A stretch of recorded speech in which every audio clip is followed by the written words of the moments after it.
चिरं याता पुत्राभ्यां सह मन्दताम्।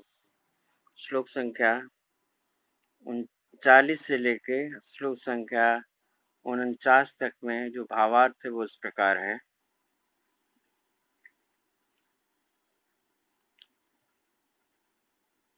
दूर से यह सब चरित्र देखकर मैं कौतूहलवश उसके पास चला गया।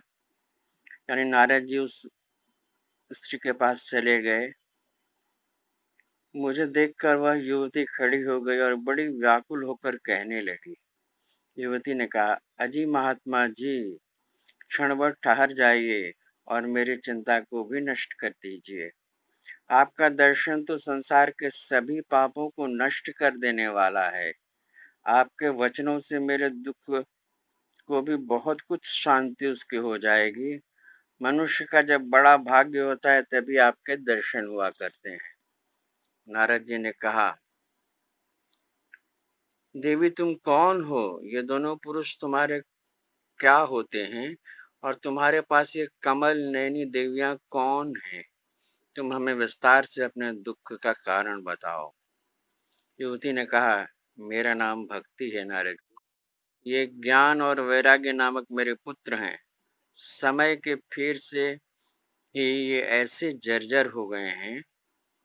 ये दोनों, ये जो देवियां हैं, ये गंगा आदि नदियां हैं, तीर्थ हैं। ये सब मेरी सेवा करने के लिए ही आई हैं। इस प्रकार साक्षात देवियों के द्वारा सेवित होने पर भी मुझे सुख शांति नहीं है।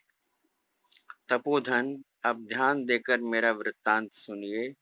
मेरी कथा वैसे तो प्रसिद्ध है, फिर भी उसे सुनकर आप मुझे शांति प्रदान करें। मैं द्रविड़ देश में उत्पन्न हुई, कर्नाटक में बढ़ी, कहीं-कहीं महाराष्ट्र में सम्मानित हुई, किंतु गुजरात में मुझको बुढ़ापे ने आ घेरा। वहां घोर कलयुग के प्रभाव से पाखंडियों ने मुझे अंग भंग कर दिया। चिरकाल तक यह अवस्था रहने के कारण मैं अपने पुत्रों के साथ दुर्बल और निस्तेज हो गई। अब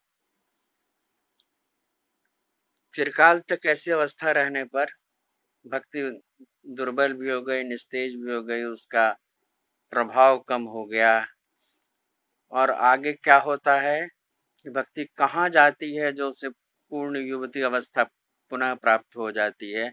इसकी कथा आगे सुनिएगा मंगलवार को, और इसकी कथा सुनिए और बेल आइकन दबा दीजिएगा, सब्सक्राइब भी कर दीजिएगा और शेयर भी कर दिए, जिससे ज़्यादा से ज़्यादा लोग इस कथा को सुन सकें और भागवत का आनंद और उसका प्रभाव अपने ऊपर समझ सकें।